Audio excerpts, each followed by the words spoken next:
Hello नमस्कार. PRV किचनमध्ये तुमचे खूप खूप खूप मनापासून स्वागत आहे. आज आपण पाहणार आहोत बेसन चिला, अर्थातच त्याला व्हेजिटेरियन ऑमलेटही म्हणू शकता. हा बेसन चिला बनवण्यासाठी एकदम सोपा असा आहे व लहान मुलंही याला खूप आवडीने खातात. लहान भुकेसाठी अगदी झटपट बनवून तयार होतं. चला तर मग पाहूया यासाठी काय काय सामग्री लागते ते. मी इथे 1 बाऊल बेसन पीठ घेतलेलं आहे, 1 मोठा कांदा चिरून घेतलेला आहे, जिरे व ओवा वाटून घेतलेला आहे, टोमॅटो, हिरवी मिरची, कोथिंबीर आणि लाल तिखट, हळद, मसाले व मीठ घेतलेलं आहे. पहिल्यांदा एका बाऊलमध्ये हे बेसन एका मोठ्या बाऊलमध्ये घ्यायचं. बेसन पिठामध्ये गरजेनुसार पाणी घालायचं व छान असं एक बॅटर बनवून घ्यायचं. एकदम जास्त पाणी घालायचं नाही, थोडं थोडं पाणी घालून याचं छान असं बॅटर बनवून घ्यायचं. एकदम पाणी घातल्यामुळे यामध्ये गुठळ्या राहू शकतात, त्यामुळे याला छान असं विस्करच्या साहाय्याने मिक्स करून घ्यायचं, जेणेकरून यामध्ये गुठळ्या राहणार नाहीत. यामध्ये अजिबात गुठळ्या राहिल्या नाही पाहिजे. व्यवस्थित असं मिक्स करून घ्यायचं.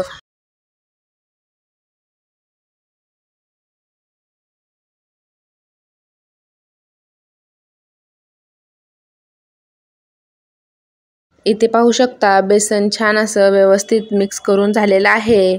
याची कन्सिस्टन्सी तुम्ही पाहू शकता. एकदम थिकही नाही आणि पातळही नाही, एकदम व्यवस्थित अशी परफेक्ट झालेली आहे. यामध्ये आता चवीनुसार मीठ घालायचं व मीठ घातल्यानंतर परत एकदा याला व्यवस्थित असं मिक्स करून घ्यायचं. जर तुम्ही माझ्या चॅनलवर पहिल्यांदाच व्हिजिट केली असेल तर चॅनलला सबस्क्राईब करा, त्याचबरोबर बेल आयकॉनही प्रेस करा, ज्यामुळे तुम्हाला दररोजच्या नवीन नवीन व्हिडिओची नोटिफिकेशन मिळत जाईल.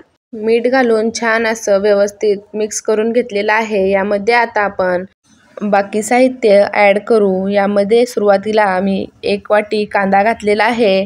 कांदा एकदम बारीक कट करून घालायचा. त्याचबरोबर 1 टोमॅटो ही बारीक कट करून घेतलेला आहे. त्याचबरोबर हिरव्या मिरच्या.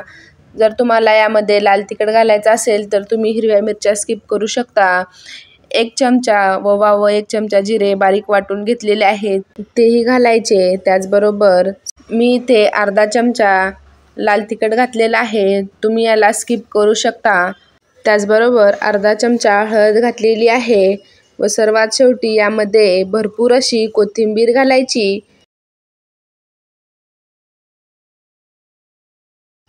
यामध्ये तुम्हाला जर मसाले खायला आवडत असतील तर अर्धा चमचा गरम मसाला घालायचा. मी इथे अर्धा चमचा गरम मसाला घातलेला आहे. हे अगदी ऑप्शनल आहे, तुम्हाला आवडत असतील तर घाला, नाही घातले तरीही खूप छान असा बेसनचा चिला होतो. आता हे सर्व जिन्नस छान मिक्स करून घ्यायचे. जर यामध्ये पाण्याची आवश्यकता असेल तर थोडंसं अजून पाणी ॲड करून कन्सिस्टन्सी व्यवस्थित करून घ्यायची. यामध्ये मी पूर्ण 1 ग्लास पाण्याचा यूज केला आहे. 1 बाऊल बेसन पीठ असेल तर 1 ग्लास पाणी हे परफेक्ट मेजरमेंट आहे.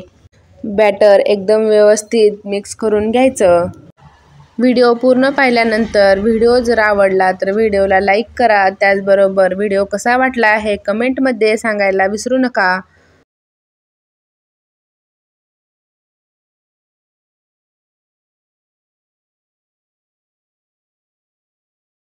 बॅटर एकदम छान व्यवस्थित असं मिक्स करून झालेलं आहे. आता आपण चिला बनवण्यासाठी घेऊ.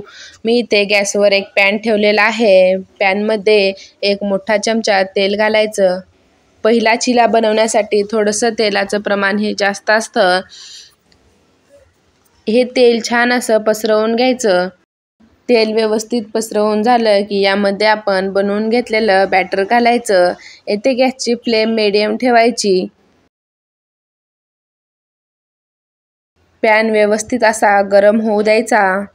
पॅन छान असा गरम झाला की यामध्ये हे बॅटर पसरवून घ्यायचं. चिला हा छोटा असतो, त्यामुळे एवढं जास्त मोठा बनवायचा नाही, जाडसर असा छोट्या आकाराचा बनवून घ्यायचा. बॅटर पॅनमध्ये व्यवस्थित असं पसरवून घेतल्यानंतर याला 2-3 मिनिट परतवायचं नाही. वरची बाजू ही व्यवस्थित सुकली गेली की याला परतून घ्यायचं. बेसनचा चिला अजिबात चिटकत नाही. तुम्ही याला साध्या तव्यावर सुद्धा करू शकता, त्यावरही तो अगदी छान व्यवस्थित असा होतो. आता वरची बाजू व्यवस्थित सुकल्यानंतर याला फ्लिप करून घ्यायचं. पहिला चिला असल्यामुळे यामध्ये थोडंसं तेलाचं प्रमाण हे जास्त घातलेलं आहे.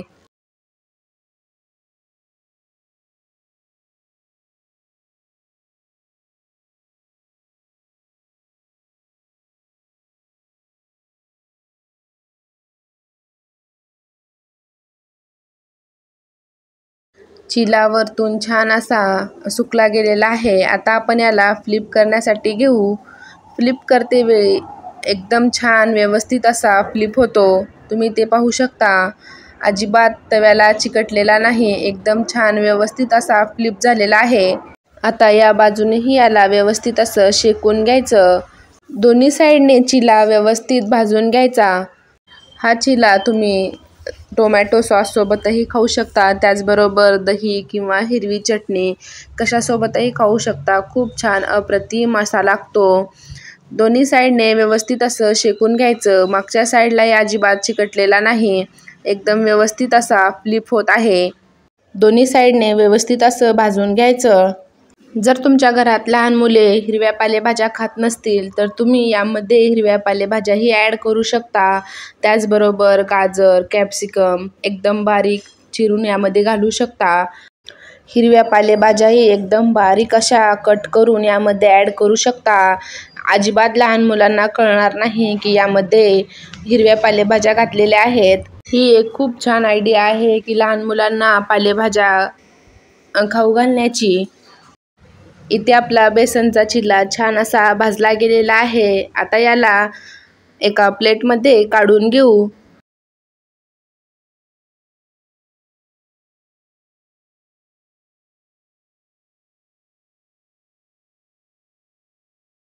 सेम याच प्रोसेसने आपण दुसराही चिला बनवून घेणार आहोत. सेम तीच प्रोसेस करायची. पहिल्यांदा थोडंसं तेल घालायचं.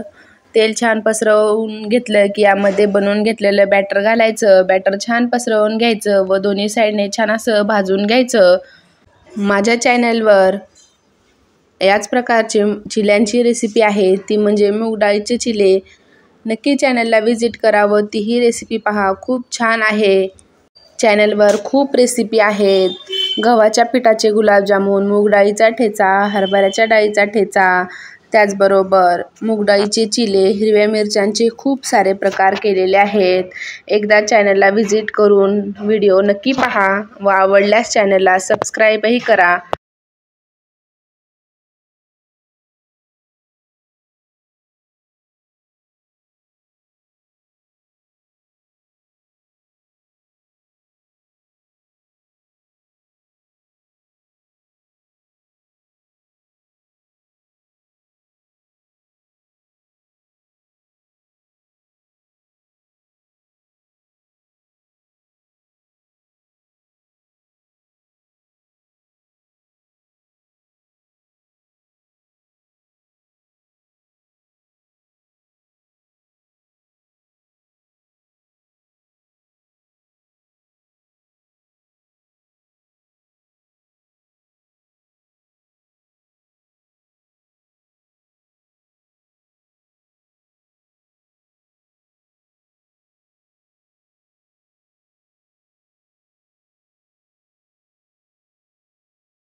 इथे आपला दुसराही चिला बनवून तयार झालेला आहे.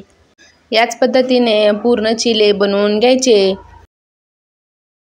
इथे आपला बेसनचा चिल्ला म्हणजेच व्हेजिटेरियन लोकांचं आमलेट बनवून तयार झालेला आहे. व्हिडिओ आवडला असेल तर व्हिडिओला लाईक करा, शेअर करा व चॅनलवर नवीन असाल तर चॅनलला सबस्क्राईब करायला विसरू नका. भेटूया अशाच नवीन रेसिपीसोबत. तोपर्यंत बाय बाय.